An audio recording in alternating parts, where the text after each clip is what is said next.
ജമാഅത്തെ ഇസ്ലാമിയുമായി ബന്ധപ്പെട്ട് കഴിഞ്ഞ ദിവസം ജനം TV വളരെ പ്രധാനപ്പെട്ടൊരു വാർത്ത ബ്രേക്ക് ചെയ്തിരുന്നു. അതിൻ്റെ ഫോളോ അപ്പിലേക്കാണ് പോകുന്നത്. ഭീകരവാദ സംഘടനകളെ ന്യായീകരിക്കുകയും മതരാഷ്ട്രവാദം പഠിപ്പിക്കുകയും ചെയ്യുന്ന ജമാഅത്തെ ഇസ്ലാമിയുടെ സിലബസ് പിൻവലിക്കാതെ സംസ്ഥാന സർക്കാർ മജ്ലിസ് എഡ്യൂക്കേഷൻ ട്രസ്റ്റിന് കീഴിൽ പുറത്തിറക്കിയ പുസ്തകങ്ങൾ രാജ്യവിരുദ്ധമെന്ന വാർത്ത തെളിവ് സഹിതം ജനം TV കഴിഞ്ഞ ദിവസം പുറത്തുവിട്ടിരുന്നു. അൽ-ഖ്വയ്ദ, ലഷ്കർ-ഇ-തൊയ്ബ, IS അടക്കമുള്ള ആഗോള ഭീകര സംഘടനകളെ വിശുദ്ധമാക്കുകയാണ് പാഠപുസ്തകങ്ങളിലൂടെ ജമാഅത്തെ ഇസ്ലാമി.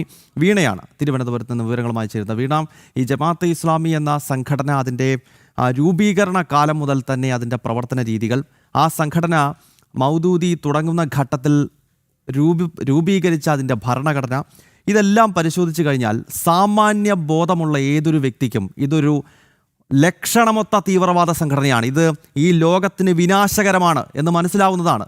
അപ്പോൾ അതിൻ്റെ കൂടുതൽ തെളിവുകൾ, പ്രത്യേകിച്ച് കേരളത്തിലെ അവരുടെ വിദ്യാഭ്യാസ സ്ഥാപനങ്ങളിൽ കൊച്ചുകുട്ടികളെ അവർ പഠിപ്പിക്കുന്നത് എന്താണ്, ഇതേപ്പറ്റിയുള്ളൊരു ബ്രേക്കിംഗ് ആണല്ലോ നമ്മൾ ഇന്നലെ നടത്തിയത്. പക്ഷേ ഇതിലൊന്നും ഒരു നടപടിയും സ്വീകരിക്കാൻ സംസ്ഥാന സർക്കാർ, വിദ്യാഭ്യാസ വകുപ്പ് തയ്യാറാകുന്നില്ല എന്നതല്ലേ ഇന്നിപ്പോൾ ഇതിൻ്റെ ഒരു ഫോളോ അപ്പായി നമുക്ക് പ്രേക്ഷകരിലേക്ക് എത്തിക്കാനുള്ളത്.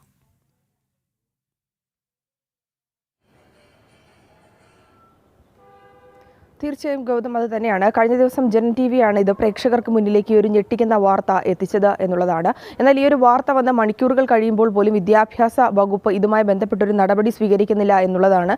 സംസ്ഥാനത്ത് വിദ്യാഭ്യാസ വകുപ്പിന് കീഴിലപ്പോൾ എവിടെയൊക്കെയാണ് എന്തൊക്കെയാണ് നടക്കുന്നതെന്നുള്ള കാര്യങ്ങളിൽ കൃത്യമായി അറിവുണ്ടായിട്ട് പോലും വിദ്യാഭ്യാസ വകുപ്പ് ഇത്തരത്തിലുള്ള കാര്യങ്ങളിൽ മൗനം പാലിക്കുന്നു എന്നുള്ളത് ഏറ്റവും പ്രധാനപ്പെട്ട കാര്യം കൂടിയാണ്. കാരണം ഇത്തരത്തിലുള്ള ഭീകരവാദ സംഘടനകൾ തഴച്ചു വളരുന്നു, അവർക്ക് വളക്കൂറാകുന്ന ഒരു മണ്ണ് സൃഷ്ടിക്കുവാനുള്ള പ്രവർത്തനങ്ങൾ കേരളത്തിൽ നടത്തുമ്പോൾ ഇടതുപക്ഷ സർക്കാർ അടക്കം ഇതിനെ കുട പിടിക്കുന്ന തരത്തിലുള്ള പ്രവർത്തനം തന്നെയാണ് നടത്തുന്നത്. ഒരു നിയമസഭാ തിരഞ്ഞെടുപ്പൊക്കെ അടുത്തിരിക്കുന്ന സാഹചര്യത്തിൽ ന്യൂനപക്ഷ വോട്ടുകൾ ലക്ഷ്യം വെച്ചുകൊണ്ടുള്ള അല്ലെങ്കിൽ ന്യൂനപക്ഷ പ്രീണനം ലക്ഷ്യം വെച്ചുകൊണ്ടാണ് ഇത്തരത്തിലുള്ള ഒരു മൗനം തുടരുന്നത് എന്നുള്ളത് വ്യക്തമാണ്. ഇത് കോഴിക്കോട് ആസ്ഥാനമായി പ്രവർത്തിക്കുന്ന മജ്ലിസ് എഡ്യൂക്കേഷൻ സെന്ററിന്റെ കീഴിൽ മോറൽ സയൻസ് എന്ന വിഭാഗത്തിലാണ് ഇത്തരത്തിൽ 7ാം ക്ലാസ്സിൽ പഠിക്കുന്ന കുട്ടികൾക്ക് ഇത്തരത്തിലുള്ള മത രാഷ്ട്രീയവാദം, ഒപ്പം തന്നെ ഭീകരവാദത്തെ കുട പിടിച്ച നേതാക്കളെ പുകഴ്ത്തുന്ന തരത്തിലുള്ള പാഠഭാഗങ്ങൾ ഉൾക്കൊള്ളിച്ചുള്ള ഒരു പാഠപുസ്തകങ്ങൾ ഉള്ളത് എന്നുള്ളതാണ്. അതിൽ കൃത്യമായി തന്നെ ഓരോ ഭീകരവാദ സംഘടനകളെയും ഗൗതം സൂചിപ്പിച്ചതുപോലെ തന്നെ ഹമാസ്, ISI, അതുപോലെ തന്നെ ലഷ്കർ-ഇ-തൊയ്ബ, അൽ-ഖ്വയ്ദ എന്നിവയൊക്കെ ന്യായീകരിച്ചുകൊണ്ടും അതിലുള്ള നേതാക്കളെ, അതിലെ ഭീകരവാദികളെ ന്യായീകരിക്കുന്ന പാഠഭാഗങ്ങളൊക്കെയാണ് വരും തലമുറയ്ക്ക് ഇത് പകർന്നു കൊടുക്കുന്നത് എന്നുള്ളതാണ്. ഇതുമായി ബന്ധപ്പെട്ടുള്ള പാഠപുസ്തകങ്ങൾ തെളിവ് സഹിതമാണ് ജനം TV പുറത്തുവിട്ടത്. പക്ഷേ പുറത്തുവിട്ടിട്ടും ഇതുമായി ബന്ധപ്പെട്ട് നടപടി സ്വീകരിക്കുവാൻ സംസ്ഥാന സർക്കാർ തയ്യാറാകുന്നില്ല എന്നുള്ളതാണ്. കോഴിക്കോട് പോലുള്ളിടത്ത് ഇത്തരത്തിലുള്ളൊക്കെ ഒരു മദ്രസകളിലും സ്കൂളുകളിലുമൊക്കെ ഇത്തരത്തിൽ പാഠങ്ങൾ പഠിപ്പിക്കുന്നു. വിദ്യാർത്ഥികളുടെ തലച്ചോറുകളിലേക്ക് ഇത്തരത്തിലുള്ള അനാവശ്യ ചിന്തകൾ, ഭീകരവാദ ചിന്തകൾ പകർന്നു നൽകുമ്പോൾ ഇതുമായി ബന്ധപ്പെട്ട് നടപടി സ്വീകരിക്കാൻ ആഭ്യന്തര വകുപ്പിനും ചുമതലയുണ്ട്. പക്ഷേ ആഭ്യന്തര വകുപ്പ് ആ കടമയിൽ നിന്ന് വ്യതിചലിക്കുന്നു എന്നുള്ളതാണ് ഏറ്റവും എടുത്തു പറയാനുള്ള കാര്യം. ഇത്തരത്തിലുള്ള കാര്യങ്ങൾ നടക്കുമ്പോൾ പോലും സംസ്ഥാന സർക്കാർ ഇടപെടൽ നടത്തുന്നില്ല എന്നുള്ളതാണ്. ഈ ഇസ്ലാം മതം ഉപേക്ഷിച്ച് പോയവരെ കൊല്ലണം എന്നുള്ള കാര്യങ്ങൾ കൂടി ഒരു പാഠപുസ്തകത്തിൽ പറയുന്നു എന്നുള്ളത് ഏറ്റവും ഗൗരവകരമായിട്ടുള്ള കാര്യങ്ങൾ കൂടിയാണ്. പക്ഷേ ഇത്തരത്തിലുള്ള കാര്യങ്ങൾ, ഗുരുതരമായിട്ടുള്ള കാര്യങ്ങൾ വരും തലമുറയുടെ ചിന്തകളിലെയും ഒപ്പം തന്നെ അവരെ തലച്ചോറുകളിലേക്കും പകർന്നു നൽകുമ്പോൾ കൃത്യമായിട്ടുള്ളൊരു ഇടപെടൽ നടത്താൻ സർക്കാരിന് തയ്യാറാകുന്നില്ല.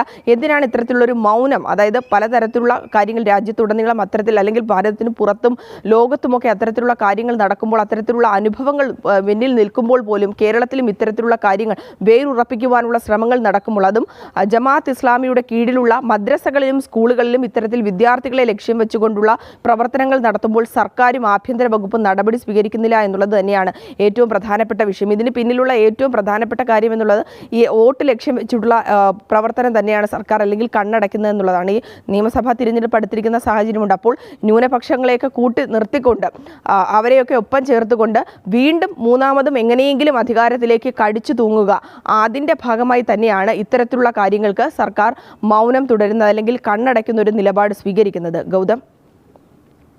എന്തായാലും അങ്ങേയറ്റം ദൗർഭാഗ്യകരമായിട്ടുള്ള നിലപാടാണ്. ജമാഅത്തെ ഇസ്ലാമി ഒരു ലക്ഷണമൊത്ത ഭീകര സംഘടനയാണ്. അവരവരുടെ വിദ്യാഭ്യാസ സ്ഥാപനങ്ങളിൽ അങ്ങേയറ്റം ഭീകരത വളർത്തുന്ന രീതിയിലുള്ള പുസ്തകങ്ങൾ കുട്ടികളെ പഠിപ്പിക്കുകയാണ്. അതിൽ ഏറ്റവും ശ്രദ്ധേയമായി നമ്മൾ എടുത്തു പറയേണ്ടത് ജമാഅത്തെ ഇസ്ലാമിയെ സംബന്ധിച്ചിടത്തോളം അതിൻ്റെ രൂപീകരണ കാലഘട്ടങ്ങളിൽ മുതൽ തന്നെ അതിൻ്റെ ഭരണഘടനയിൽ ഉൾപ്പെടെ ഈ സംഘടന ജനാധിപത്യത്തെയും പാർലമെൻ്ററി സംവിധാനത്തെയും ഒന്നും കൂസുന്നില്ല, അല്ലെങ്കിൽ അവരുടെ പ്രവർത്തനങ്ങൾ ആ ദിശയിലാണ് മുന്നോട്ട് പോകുന്നത് എന്ന് അതിൻ്റെ ഭരണഘടനയിൽ തന്നെ എഴുതി വെച്ചിരിക്കുന്ന ഒരു സംഘടനയാണ്. അപ്പോൾ അവരുടെ വിദ്യാഭ്യാസ സ്ഥാപനങ്ങളിൽ അത് പഠിപ്പിക്കും. പക്ഷേ അതിനെ മോണിറ്റർ ചെയ്യേണ്ടത്, അതിനെ കൃത്യമായിട്ട് തന്നെ ഒഴിവാക്കേണ്ടത് സംസ്ഥാന സർക്കാരും വിദ്യാഭ്യാസ വകുപ്പുമൊക്കെയാണ്. പക്ഷേ അവരുടെ ഭാഗത്ത് നിന്നും ഒരു നടപടിയും ഉണ്ടാകുന്നില്ല എന്നുള്ളതാണ്.